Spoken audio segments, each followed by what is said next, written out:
কেউ কথা বলবেন না, মায়েরা চুপ করে বসে থাকবেন। তাহলে সেই খেলাটা হচ্ছে মধুমাখা হরি নামের খেলা। আরে হরি নামের খেলার কিন্তু একটা গুণ আছে। দেখবেন জাগতিক জগতে যখন আমরা খেলায় খেলি, সেই খেলায় কিন্তু আমার দুটি পক্ষ থাকে। এক পক্ষ হেরে যায় আর আরেক পক্ষ জিতে যায়। কিন্তু বৈষ্ণব কবি সিদ্ধান্ত দিলেন এই হরি নামের খেলাটা এমনই খেলা, এই হরি নামের খেলা এই জগতে বাবা যারা খেলেছে, এই হরি নামের খেলা জগতে যারা খেলেছে তারা কোনোদিন কেউ হারে না, সবাই জিতে যায়।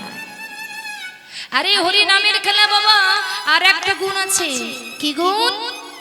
এই নামের খেলা যদি কোনো পিতা পুত্র এক জায়গায় বসে হরি নামের খেলা খেলে, খেলতে খেলতে কোনো পিতা যদি একটু ভাবের ঘরে ডুবে যায়, তাহলে তার সম্মুখে যে পুত্র বসে আছে, এই নামের খেলাটা এমনই খেলা যে তার সম্মুখে যে পুত্র বসে আছে এই জ্ঞানটা কিন্তু ওই পিতার ভিতরে থাকে না। খেলাটা খেলতে খেলতে ওই পিতা যখন ভাবের ঘরে ডুবে যায়, তখন কত পিতা ছুটে যেয়ে কি করে জানো?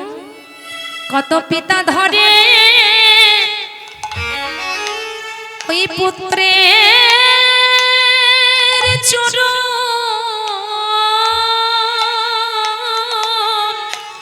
কত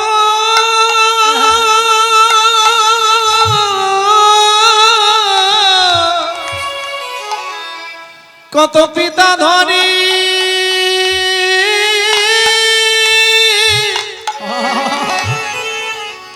পুত্রে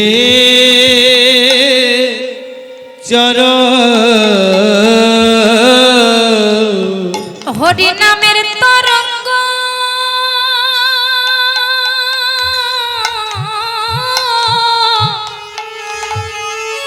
নামের তরঙ্গ ওঠে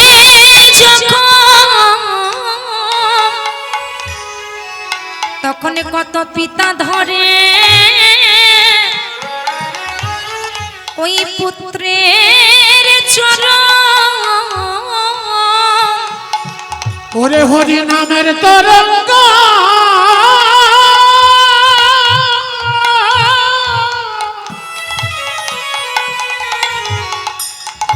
ওঠে জাগা,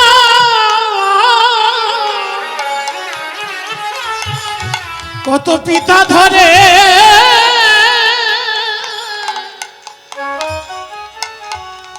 ওরে পুত্রের চরণ। বললেন শুধু চরণ ধরে শান্ত হয় না, খেলাটা খেলতে খেলতে যখন আরেকটু গভীরে পৌঁছাই যায়, মানে আরো ভাবের ঘরে ডুবে যায়, তখন করে ধরা ধরিয়ার এই বক্ষে জড়া জড়ে করে করে ধরা ধরিয়া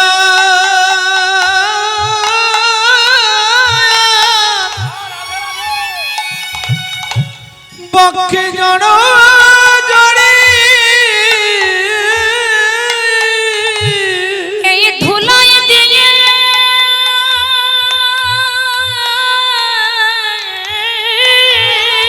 হরি বল হরি বল, ধুলাই দিয়ে গড়া গড়ে দেখো করে ধরা ধরিয়া এই বক্ষে জড়া জড়ে ওরে ধুলাই দিয়া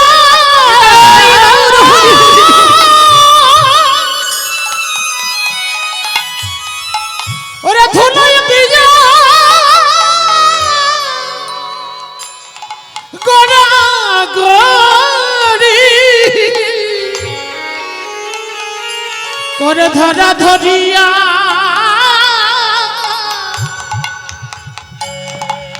বক্ষে জড়া জড়ি এই ধুলাই দিয়ে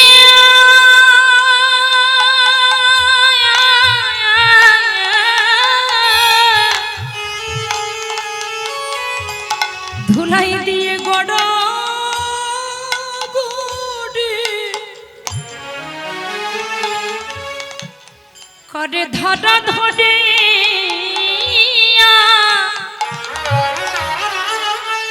এই বক্ষে জড়া জড়ে ওরে ধুলা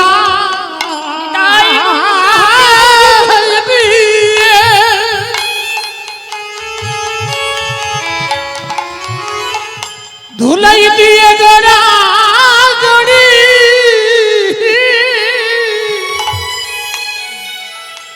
করে ধরা ধরিয়া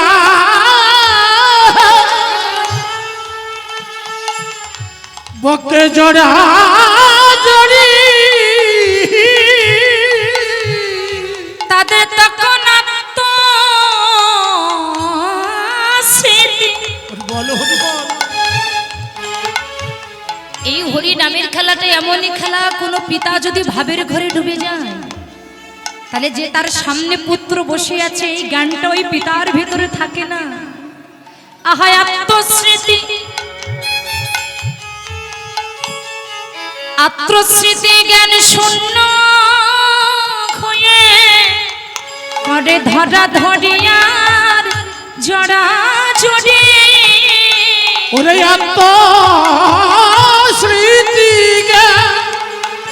শূন্য হয়ে করে ধরা ধরিয়া জড়া জড়ি এই ধরায় দে গড়া গড়ি করে ধরা ধরিয়ার জড়া জড়ি ওরে ধুলাই দিয়ে গড়া গড়ি করে ধরা ধরিয়ার জড়া জড়ি ওরে ধুলাই দিয়ে গড়া গড়ি করে ধরা ধরিয়ার জড়া জড়ি ওরে ধুলাই দিয়ে গড়া গড়ি করে ধরা ধরিয়ার জড়া জড়ি ওরে ধুলাই দিয়ে গড়া গড়ি করে ধরা ধরিয়ার জড়া জড়ি ধুলাই দিয়ে গড়া গড়ি করে ধরা ধরিয়ার জড়া জড়ি ওরে ধুলাই দিয়ে গড়া গড়ি করে ধরা ধরিয়া বক্র জড়া জড়ি বললেন হরি নামের খেলাটা এমনই খেলা, কোন পিতা তার সম্মুখে পুত্র বসে আছে এই জ্ঞানটা তখন ওই পিতার ভিতরে থাকে না।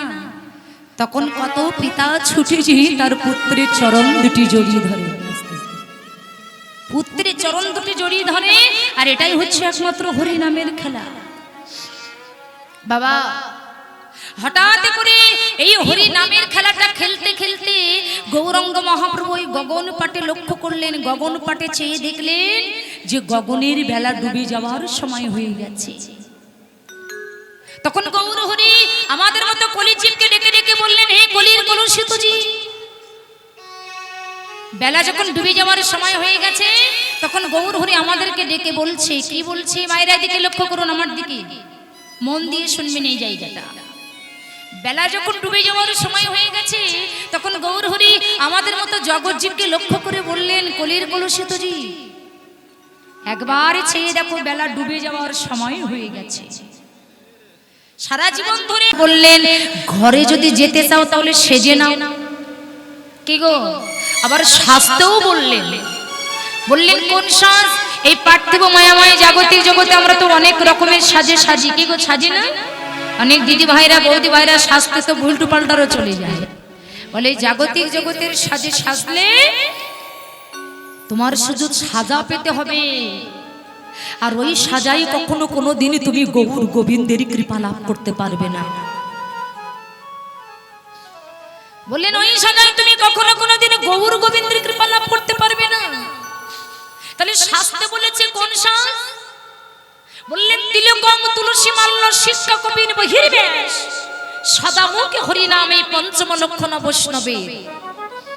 এই পঞ্চম লক্ষণের মধ্যে সেজে নাও, নিজেকে সাজিয়ে নাও। কামিনী কাঞ্চন কামে কামনা মন থেকে মুছে ফেলে দাও, যদি পারো একবার ভক্তির পাত্র হয়ে যাও। জ্ঞান কর্মে যোগ ধর্মে নহি কৃষ্ণ বশ, কৃষ্ণ বশ হেতু এক প্রেম ভক্তি রস। ভক্তি যার কৃষ্ণ তার সর্বশাস্ত্রে কয়, ভক্তি না থাকিলে কৃষ্ণ দেখিলে কি বা হয়। এই যে মন্দিরের ভিতরে ভগবানের মাটির মূর্তি, ওই মাটির মূর্তি আপনি যদি আপনার অহংকারের নয়ন দিয়ে দর্শন করেন তাহলে ওটা কিন্তু আপনার কাছে একটা মাটির মূর্তি মনে হবে। আবার ওই মূর্তি যদি আপনি আপনার ভক্তির নয়ন দিয়ে দর্শন করেন তাহলে নির্ময় মূর্তি চিন্ময় রূপ ধারণ করবে।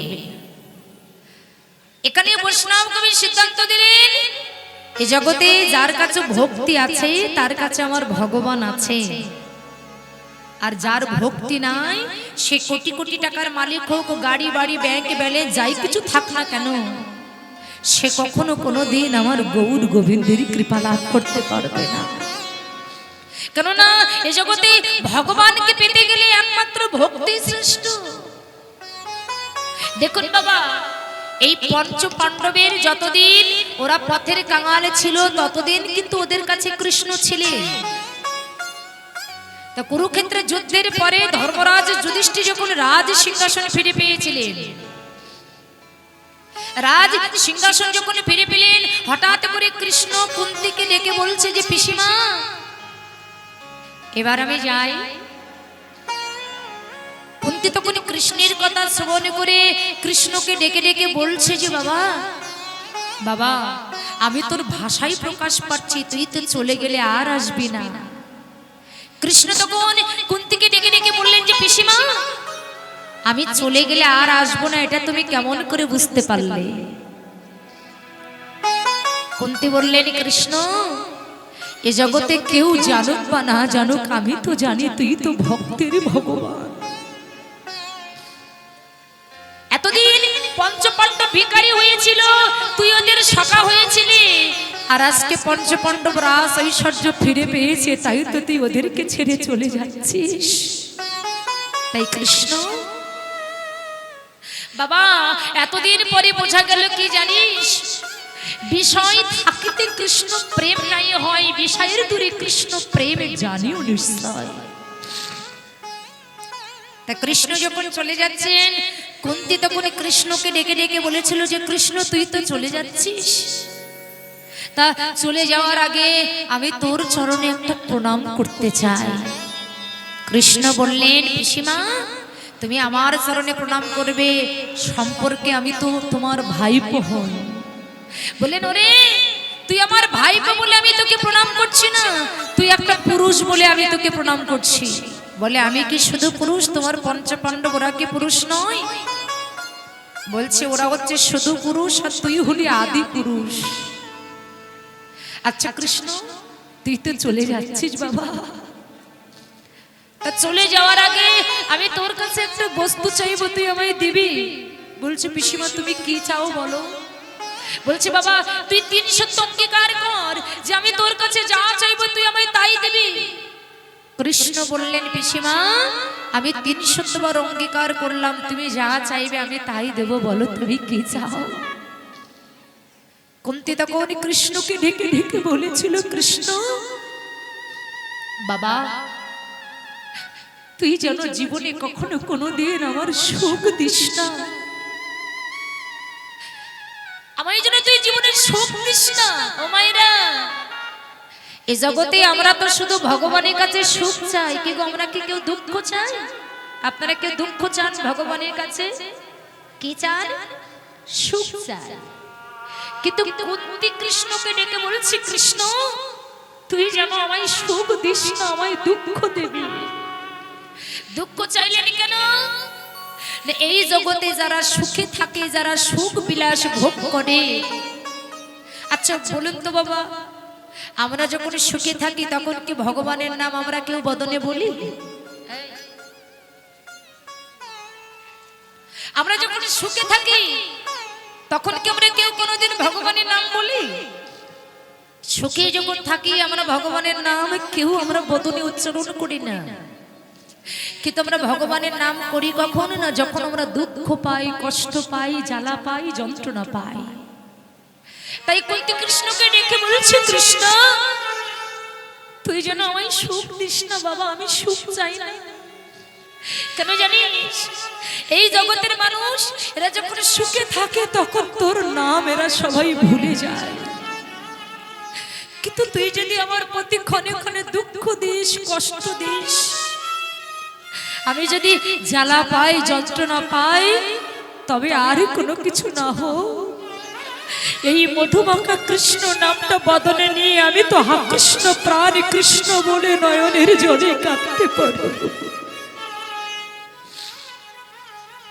আমি তো সদাই সর্বক্ষণে কৃষ্ণ বলে কাঁদতে পারবো। তাই বাবা, আমি সুখ চাই না, আমি শুধু দুঃখ চাই। তাই বৈষ্ণব কবি পদকর্তা এক পাশে দাঁড়িয়ে বললেন, জগৎবাসী, যদি ভগবানকে পেতে চাও একমাত্র ভক্তির পাত্র হয়ে যাও। কেননা গাড়ি বাড়ি দিয়ে, ধন ঐশ্বর্য দিয়ে, টাকা পয়সা দিয়ে কখনো কোনো দিন ভগবানের কৃপাটা লাভ করা যাবে না। ঐশ্বর্য দিয়ে যদি ভগবানের কৃপাটা লাভ করা যেত, যদি ধন টাকা পয়সা দিয়ে ভগবানকে পাওয়া যেত না, তবে রাজা দুর্যোধন সে আগে ভগবানের কৃপাটা লাভ করতেন। তাহলে দুর্যোধনের টাকা পয়সা, ধন ঐশ্বর্য, গাড়ি বাড়ি সবই কিছু ছিল, সে কিন্তু ভগবানের কৃপাটা পায়নি। ভগবানকে পেয়েছিল কে? যিনি ভক্ত বিদুর, যিনি গুরু পাণ্ডবদের শরীর ছিলেন, যিনি পথের ভিখারি ছিলেন, তিনি ভগবানের কৃপা পেয়েছিলেন, তিনি ভগবানকে পেয়েছিলেন। তাই বললেন, যদি ভগবানকে পেতে চাও একমাত্র ভক্তির পাত্র হয়ে যাও। কারণ ভক্তিটা এমন জিনিস মা, ভক্তি দিয়ে যদি ভগবানকে ডাকা যায়, তাহলে ওই যে পাথরের মূর্তি ও কিন্তু কথা বলতে বাধ্য, যদি তাকে ডাকার মতো ডাকা যায়। ওই যে পাথরের মূর্তি, ওই পাথরের মূর্তি সেও কথা বলতে বাধ্য। কি গো মা, পাথরের মূর্তি কথা বলেছিল না? শ্রীহট্টে এখনো যার প্রমাণ আছে, নরহরি দাস সরকারের দাদা ছিলেন, যার নাম ছিল মুকুন্দ সরকার। আর এই মুকুন্দ সরকারের একটা পাথরের গোপীনাথ ছিলেন। আর এই মুকুন্দ সরকার যিনি একটা কবিরাজ ছিলেন, গৌরাঙ্গ মহাপ্রভুর চরণ আশ্রিত ফুল উনি যাকে দিতেন, সে যতই বড় বেদি হোক না কেন, সেই বেদি থেকে তিনি মুক্তি পেয়ে যেতেন। একদিন এই মুকুন্দ সরকার চিকিৎসা করবার জন্য যখন দূর দেশে চলে যাচ্ছেন, অনেক দূরে, তখন এই মুকুন্দ সরকার মনে মনে চিন্তা করলেন যে আমি তো অনেক দূর দেশে চলে যাচ্ছি, কিন্তু আমার ঘরে তো আমার গোপীনাথ আছে, আমার গোপীনাথকে কে সেবা দেবে? রাধে রাধে মায়েরা, এইদিকে লক্ষ্য করুন মায়েরা, আপনারা কিন্তু খুব কথা বলছেন, এত কথা বললে তো হবে না, এইদিকে লক্ষ্য করুন। এই মুকুন্দ সরকার যখন চিকিৎসা করবার জন্য অনেক দূর দেশে চলে যাচ্ছে, হঠাৎ করে মনে মনে চিন্তা করলেন, আমি তো অনেক দূরে যাচ্ছি, কিন্তু আমার ঘরে যে গোপীনাথ আছে, গোপীনাথকে কে সেবা দেবে? এই গোপীনাথকে কে সেবা দেবে? এই মুকুন্দ সরকারের একটা ছোট্ট ছেলে ছিলেন, যার নাম ছিল রঘুনন্দন। এই রঘুনন্দন বাবা যখন মনে মনে চিন্তা করছে যে আমি চলে গেলে আমার এই গোপীনাথকে কে সেবা দেবে, তখনই রঘুনন্দন বাবার কাছে এসে বাবাকে ডেকে ডেকে বলছে, বাবা কি হয়েছে, এমন মলিন বদনে বসে আছো? মুকুন্দ সরকার বলছে, জানিস বাবা, আমি তো চিকিৎসা করবার জন্য অনেক দূর দেশে চলে যাব, তা আমার ঘরে যে পাথরের গোপীনাথ আছে, আমার এই গোপীনাথকে কে সেবা দেবে, এটা আমি চিন্তা করছি। তা রঘুনন্দন বলছে, বাবা তুমি চিন্তা করো না, একটা কাজ করো, গোপীনাথকে যেটা সেবা দিতে হবে সেই বস্তুটা তুমি আমার হাতে দাও। এখন ওই রঘুনন্দনের কাছে থালা ভর্তি নাড়ু দিয়েছে মা, লক্ষ্য করুন মায়ের এইদিকে, থালা ভর্তি নাড়ু দিয়েছে। আরে রঘুনন্দন কি করেছে জানেন? দেখুন ভক্তিটা কেমন জিনিস, ভক্তি যদি থাকে তবে সে ভগবানের কৃপাটা লাভ করতে পারে। আর আপনার কোটি কোটি টাকা থাকলেও ভগবানের মূর্তি নির্মাণ করলেন, ভগবানকে অনেক দ্রব্য দিয়ে সেবা দিলেন, তাই আপনি ভগবানের কৃপাটা লাভ করতে পারবেন না যদি ভক্তি না থাকে। ভক্তি না থাকলে আপনার সবকিছুই বৃথা। তাই ওই রঘুনন্দনের থালা ভর্তি নাড়ু নিয়ে মন্দিরের দরজাটা খুলে ওই পাথরের গোপীনাথের সম্মুখে দাঁড়িয়ে নাড়ু থালাটা নিয়ে বলছে, গোপীনাথ, ও গোপীনাথ, আমার বাবা তো প্রত্যেকদিন তোমাকে সেবা দেয়, কিন্তু আজকে চিকিৎসা করবার জন্য আমার বাবা অনেক দূর দেশে চলে গেছে। আমার বাবা তোমাকে সেবা দিতে পারবে না, তাই এই থালা ভর্তি নাড়ু আমার কাছে দিয়ে গেছে তোমাকে সেবা দেওয়ার জন্য। তুমি দেরি করো না, তাড়াতাড়ি এসো। তুমি তাড়াতাড়ি এসে একবার ওই নাড়ু খেয়ে নাও। কিন্তু মা, রঘুনন্দন তো জানে না যে পাথরের মূর্তি কথা বলতে পারে না। ও মনে মনে চিন্তা করছে যে গোপীনাথ যদি প্রত্যেকদিন আমার বাবার হাতে সেবা করে, তাহলে আমার হাতে কেন সেবা করবে না? কিন্তু ও তো জানে না যে পাথরের মূর্তি সেবা করে না। এখন ওই থালা ভর্তি নাড়ু নিয়ে গোপীনাথের সামনে দাঁড়িয়ে বলছো, গোপীনাথ তুমি দেরি করো না, তাড়াতাড়ি এসে তুমি সেবা করো। তুমি যদি সেবা না করো তবে আমার বাবা কিন্তু আমাকে অনেক বকবে। তুমি একবার সেবা করো। ও গোপীনাথ, তোমায় এত ডাকছি, তুমি কি শুনতে পাচ্ছ না? তবে শোনো, আমি কিন্তু কোনো মন্ত্র জানি না, কোনো তন্ত্র জানি না, কিন্তু শুনেছি জ্ঞানীজনের মুখে কোন ভক্ত যদি তোমাকে দুই ফোঁটা নয়নের জল দিয়ে ডাকে, কোন ভক্ত যদি নয়নের জলে ভেসে ভেসে তোমাকে ডাকে, তুমি নাকি তার কাছে জন্মান্তরের মতো বিক্রি হয়ে যাও। শুনেছি তুমি নাকি ভক্তের ভগবান। ভক্ত তোমাকে নয়নে জল দিয়ে ডাকলে তুমি তার কাছে বিক্রি হয়ে যাও। তাই আমি কোনো মন্ত্র জানি না, কোনো তন্ত্র জানি না, একবারই তুমি কৃপা করে সেবা করো। এখন কি করছে জানেন বাবা? ওই নয়নের জলে ভাসছে, আর নয়নের জল টপ টপ টপ টপ করে ওই গোপীনাথের চরণে পড়ছে।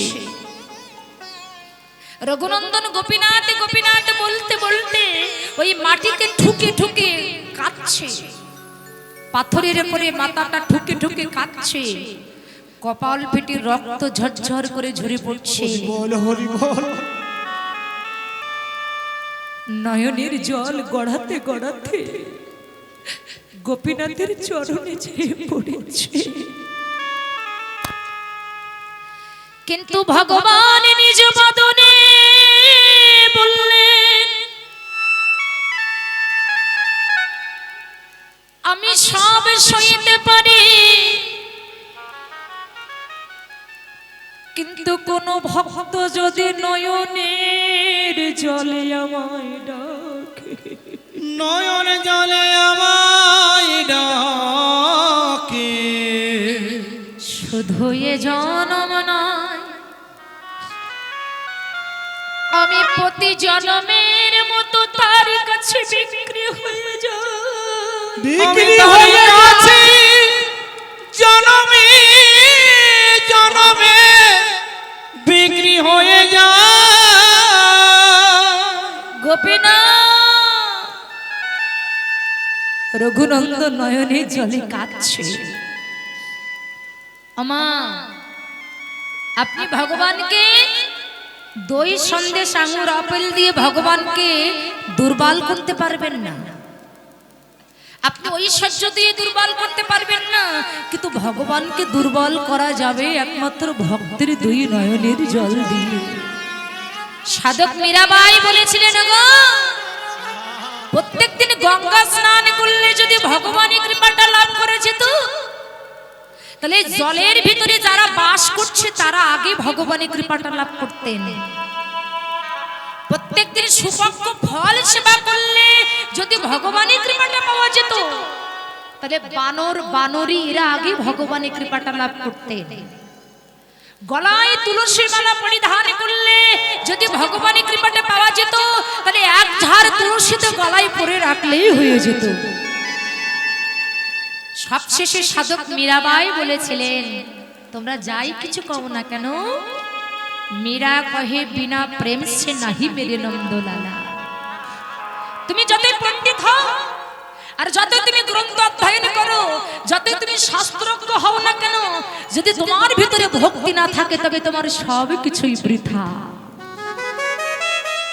কিন্তু যে লেখাপড়া জানে না, যে শাস্ত্র অধ্যয়ন করতে পারে না, যে পণ্ডিত নয়, যদি তার ভিতরে ভক্তি থাকে তবে সে ভগবানের কৃপাটা লাভ করতে পারে।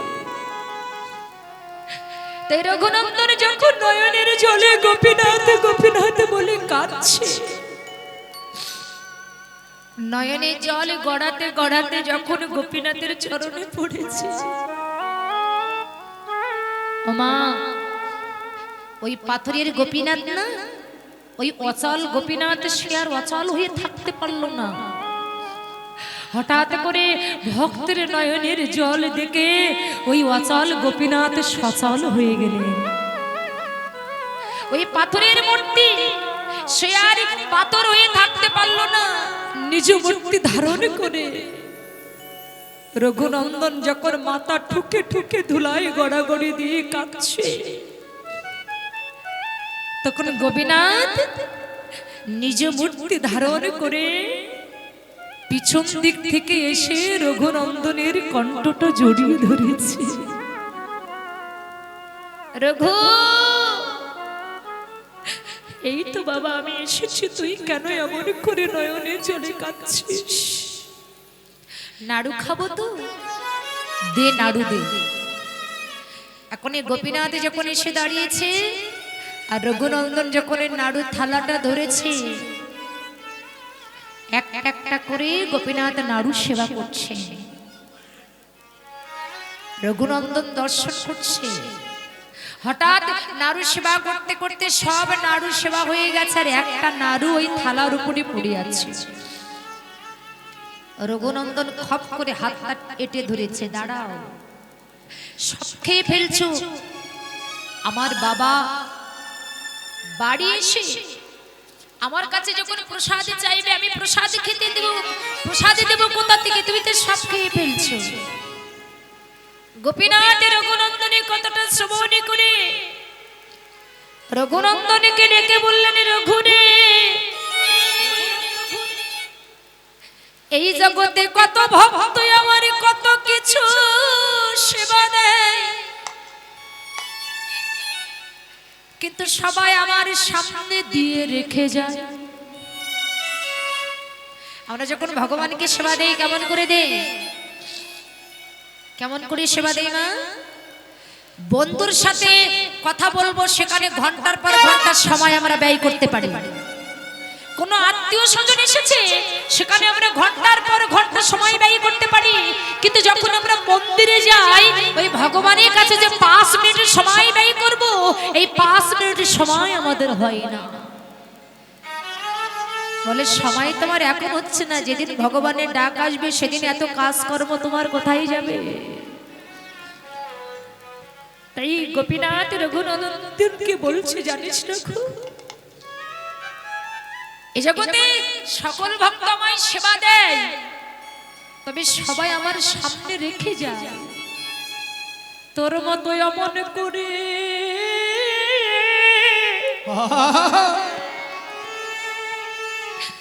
আমারে কেউ খাওয়ায় না রে। ওরে রাঘরে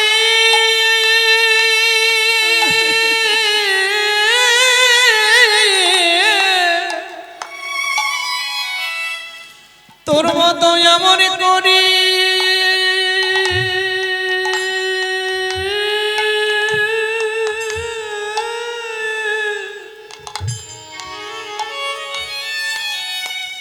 কেউ খাওয়াই না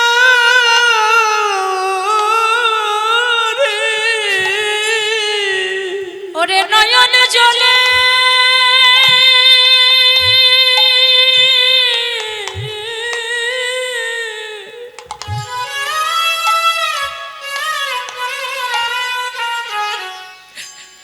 নয়ন জলে বুক ভাসায়ে